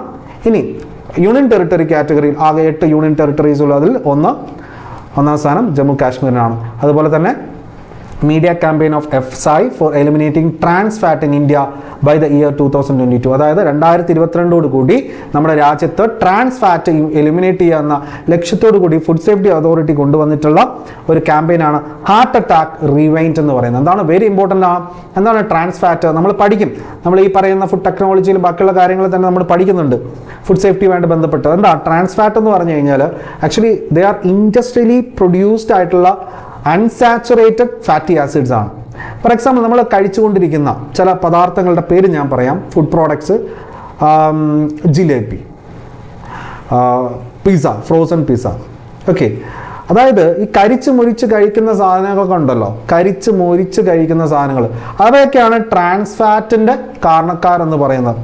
അതായത് actually these fats are actually formed when liquid oil is converted into solid state through a process known as hydrogenation. അത് ഹൈഡ്രജനേഷൻ എന്ന് പറയുന്ന ഒരു പ്രോസസ്സ് വഴി ഫോം ചെയ്യപ്പെടുന്നതാണ് ഈ പറയുന്ന ട്രാൻസ് ഫാറ്റുകൾ അഥവാ ട്രാൻസ് അൺസാച്ചുറേറ്റഡ് ഫാറ്റി ആസിഡ്സ് എന്നൊക്കെ പറയുന്നത്. നമ്മൾ പിന്നെ റീഹീറ്റിംഗ് ഓയിൽ അല്ലെ, വീണ്ടും നമ്മൾ ഒരു പർട്ടിക്കുലർ ഓയിൽ നമ്മൾ പറയാറുണ്ട്, ഒരിക്കൽ നമ്മൾ ഉപയോഗിച്ച ഓയിൽ പിന്നെ ഉപയോഗിക്കരുത്. പക്ഷെ പല കടകളിലും വീണ്ടും ചിപ്സും ബാക്കിയുള്ള സാധനങ്ങളൊക്കെ വറക്കുന്നത് എന്ത് തന്നെയാണ്? റീഹീറ്റഡ് ഓയിലിട്ട് തന്നെ വറക്കും, അല്ലെങ്കിൽ ചിക്കൻ ആയാലും പൊരിച്ചെടുക്കും. അപ്പോൾ ഇത്തരത്തിൽ ഫ്രൈഡ് ചിക്കൻ, കേക്ക് അല്ലേ, കേക്ക്, അതുപോലെ തന്നെ ചില ബേക്കറി പ്രോഡക്ട്സ്, ഇവയെല്ലാം എന്താണ്? ട്രാൻസ് ഫാറ്റിന് കാരണമാകുന്നുണ്ട്. വനസ്പതിയും ട്രാൻസ് ഫാറ്റിന് കാരണമാകുന്ന ഒരു കാര്യമാണ്. അപ്പോൾ ഇവ എന്ത് സംഭവിക്കുന്നു, അല്ലെങ്കിൽ നമ്മുടെ സിറ്റിസൺസിന് എന്താ കൊണ്ടുവരുന്നത് പലതര കാർഡിയോ വാസ്കുലർ ഡിസീസസ് ആണ്. അതായത് നമ്മുടെ ഹാർട്ടിനെ ബാധിക്കുന്നുണ്ട്, നമ്മുടെ ആർട്ടറീസ്, നമ്മുടെ ആർട്ടറി ബ്ലഡ് കൊണ്ടുപോകുന്ന ആർട്ടറി ബ്ലോക്കിന് കാരണം വരുന്നുണ്ട്. ഹാർട്ട് അറ്റാക്ക് വളരെ നല്ല പ്രായത്തിൽ തന്നെ വരാൻ സഹായിക്കുന്ന ഒരു ഇൻടേക്കാണ് ട്രാൻസ് ഫാറ്റ് എന്ന് പറയുന്നത്, അല്ലേ? ഓക്കെ, ഇനി നമുക്ക് നോക്കാം. EFSA initiative to ensure safe, healthy and sustainable food for all citizens. ഇത് ഏറ്റവും പ്രധാനമാണ്. സ്ഥിരമായിട്ട് നമ്മുടെ ചില കേന്ദ്ര സർക്കാർ നമ്മളിപ്പോൾ ട്രെയിൻ ടിക്കറ്റ് എടുക്കുമ്പോൾ തന്നെ ഈറ്റ് റൈറ്റ് ഇന്ത്യ ഇനിഷ്യേറ്റീവിൻ്റെ ഒക്കെ പരസ്യം കണ്ടിട്ടുണ്ട് അല്ലേ? അപ്പോൾ അതായത് ടിക്കറ്റിൽ തന്നെ ചിലപ്പോൾ കാണിക്കും ഈറ്റ് റൈറ്റ് ഇന്ത്യ. പണ്ട് നമ്മൾ സ്വച്ഛ് ഭാരത് എന്ന് പറഞ്ഞതുപോലെ ഈറ്റ് റൈറ്റ് ഇന്ത്യയുടെ ഇനിഷ്യേറ്റീവ്, അതായത് സഹി ഭോജൻ, ശരിയായ ഫുഡ്, ബെറ്റർ ജീവൻ, ബെറ്റർ ലൈഫ്. അപ്പോൾ നമ്മൾ ശരിയായ ഫുഡ് കഴിക്കുക ബെറ്റർ ലൈഫിന് വേണ്ടി എന്ന ഒരു ആപ്തവാക്യത്തോടു കൂടി, ടാഗ് ലൈനോട് കൂടി food safety authority of India മുന്നോട്ട് കൊണ്ടുവന്നിട്ടുള്ള ഇനിഷ്യേറ്റീവാണ് ഈറ്റ് റൈറ്റ് ഇന്ത്യ എന്ന് പറയുന്നത്. അപ്പോൾ ഇതൊരു ബേസിക് ഇൻട്രൊഡക്ഷൻ ആണ്. യൂട്യൂബ് ക്ലാസ് ആയതുകൊണ്ട് തന്നെ കുറച്ച് സമയങ്ങളിൽ കൂടുതൽ കാര്യങ്ങൾ പഠിക്കുക. അതായത് നമ്മളിപ്പോൾ 2-3 മണിക്കൂർ കുത്തിയിരുന്നാൽ ഇത്ര കാര്യങ്ങൾ പഠിക്കാൻ പറ്റത്തുള്ളൂ എങ്കിൽ 1/4 മണിക്കൂർ കൊണ്ട് തന്നെ അത് തീർക്കണം. അത്തരത്തിൽ ഒരു സ്റ്റഡി പ്ലാൻ ആണ് നമ്മൾ ഇംപ്ലിമെന്റ് ചെയ്യുന്നത്. ഏറ്റവും കുറഞ്ഞ സമയം, കൂടുതൽ കണ്ടന്റുകൾ, ഏറ്റവും ഈസി ആയിട്ട് പഠിക്കുക എന്ന ലക്ഷ്യം മാത്രം മുന്നോട്ട് വെച്ചുകൊണ്ട് ഫുഡ് സേഫ്റ്റി ഓഫീസർ പരീക്ഷയ്ക്കായിട്ട് ഒരു ഷുവർ ഷോട്ട് എക്സാം ക്രാക്കർ നമ്മൾ അവതരിപ്പിച്ചിരിക്കുകയാണ്. ലാസ്റ്റ് ടൈം എന്നതുപോലെ തന്നെ ഇത്തവണയും നമുക്ക് റാങ്കുകൾ മുഴുവൻ അടിച്ചെടുക്കാൻ സാധിക്കും എന്ന ഒരു വിശ്വാസമുണ്ട്. ഇത്തവണ മുഴുവൻ റാങ്കുകൾ അടിച്ചെടുക്കണം. അതിന് വേണ്ടിയിട്ടുള്ള ബൃഹത്തായ ഒരു സ്റ്റഡി പ്ലാൻ, ആ സ്റ്റഡി പ്ലാൻ പ്രകാരം ലൈവ് ക്ലാസ്സുകളുണ്ട്. ലൈവ് കഴിഞ്ഞാൽ 1/2 മണിക്കൂറിനുള്ളിൽ ലൈവിന്റെ റെക്കോർഡിംഗ്സ് ഓട്ടോമാറ്റിക് ആയിട്ട് അപ്ലോഡ് ആവുന്നുണ്ട്. So that you can watch all those record sessions at any time through any media. Laptop വഴിയും മൊബൈൽ വഴിയും കാണാം. നോട്ടുകളെല്ലാം തന്നെ ആപ്പിൽ നിന്നും പൂർണ്ണമായിട്ടും ഡൗൺലോഡ് ചെയ്ത് പ്രിന്റ് ഔട്ട് എടുക്കാം. കൃത്യമായ വീക്ക്ലി റിവിഷൻ ടെസ്റ്റ് ഉണ്ട്. സിലബസ് കംപ്ലീറ്റ് ചെയ്ത് റിവിഷനിലേക്ക് കടക്കുമ്പോൾ തന്നെ മൾട്ടിപ്പിൾ 100 മാർക്ക് ടെസ്റ്റ് സീരീസ് ഉണ്ട്. കൃത്യമായ അലേർട്ടുകൾ ഈ എക്സാമുമായിട്ട് ബന്ധപ്പെട്ടും ക്ലാസ് ടൈമിങ്ങും ഒക്കെ നിങ്ങൾക്ക് കിട്ടാനായിട്ട് വാട്സപ്പ് സ്റ്റുഡൻസ് കമ്മ്യൂണിറ്റി ഗ്രൂപ്പ് ഉണ്ട്. പൂർണ്ണമായും ക്ലാസ്സുകൾ ലേണിംഗ് ആപ്പ് വഴിയാണ് പ്രൊവൈഡ് ചെയ്യുന്നത്. സോ നിങ്ങൾക്ക് എല്ലാവിധ മെന്റർഷിപ്പും ഗൈഡൻസും നമ്മൾ പ്രൊവൈഡ് ചെയ്യുന്നുണ്ട്. അപ് ടു ഇന്റർവ്യൂ ആണ് ഈ പറയുന്ന ക്ലാസ്സും നിങ്ങൾക്ക് അവൈലബിൾ ആയിട്ടുള്ള. ഇത്തരത്തിൽ വളരെ വേഗത്തിൽ തന്നെ നമുക്ക് ആദ്യ 3-3.5 മാസത്തിനുള്ളിൽ തന്നെ സിലബസിന്റെ നല്ലൊരു പാർട്ട് കവർ ചെയ്ത് ആദ്യ റൗണ്ട് റിവിഷനിലും കടക്കാൻ സാധിക്കും. പിന്നീടുള്ള കാര്യങ്ങൾ, അതായത് നമ്മൾ സിലബസിനെ ശരിക്കും പറഞ്ഞാൽ ഡിവൈഡ് ചെയ്തിരിക്കുന്നത് 75% ഒരു മാർക്ക് വെയിറ്റേജ് പ്രകാരം ടോപ്പിക്കുകൾ നമ്മൾ ഡിവൈഡ് ചെയ്തിട്ടുണ്ട്. 3-3.5 മാസത്തിനുള്ളിൽ അത് പഠിച്ച് തീർത്ത് കഴിഞ്ഞാൽ അതിൻ്റെ റിവിഷൻ തുടങ്ങുന്ന കൂട്ടത്തിൽ തന്നെ ബാക്കി റിമൈനിങ് 25% കൂടി പഠിക്കുന്നുണ്ട്. മൊത്തത്തിൽ സിലബസ് തീരുമ്പോൾ നമ്മൾ ഫുൾ ഫ്ലെഡ്ജ്ഡ് സെക്കൻഡ് റൗണ്ട് റിവിഷനും പിന്നെ 100 മാർക്കിൻ്റെ മൾട്ടിപ്പിൾ ടെസ്റ്റ് സീരീസും പ്രൊവൈഡ് ചെയ്യുന്നുണ്ട്. കൂടാതെ പരീക്ഷയ്ക്ക് ഒരാഴ്ച മുന്നേ നമ്മൾ തരുന്ന 500 sure shot question and answers മാത്രം പഠിച്ചാൽ മതി. ഇതിനെ ക്വസ്റ്റ്യൻ പേപ്പർ പ്രൂഫ് എന്നാണ് പറയുന്നത്. കൃത്യമായ ചോദ്യങ്ങൾ ട്രാക്ക് ചെയ്ത് പരീക്ഷാ ചോദ്യങ്ങൾ ട്രാക്ക് ചെയ്ത് നിങ്ങൾക്ക് നൽകുന്ന ഈ ഒരു ചോദ്യങ്ങൾ മാത്രം പഠിച്ചാൽ നിങ്ങൾക്ക് എക്സാം പാസ്സാകാൻ സാധിക്കും. അതിനു വേണ്ടിയിട്ട് ഈ ഒരു പർട്ടിക്കുലർ സബ്ജക്ട്സുമായിട്ട് എല്ലാം ഒരു ഹൈ ബൈ ബന്ധമെങ്കിലും വേണം. ആ ബന്ധമാണ് നമ്മൾ ഊട്ടിയുറപ്പിക്കാൻ പോകുന്നത്. സോ കാണാം. താല്പര്യമുള്ളവർക്ക് ഈ നമ്പറിൽ വിളിക്കാം. Thank you very much.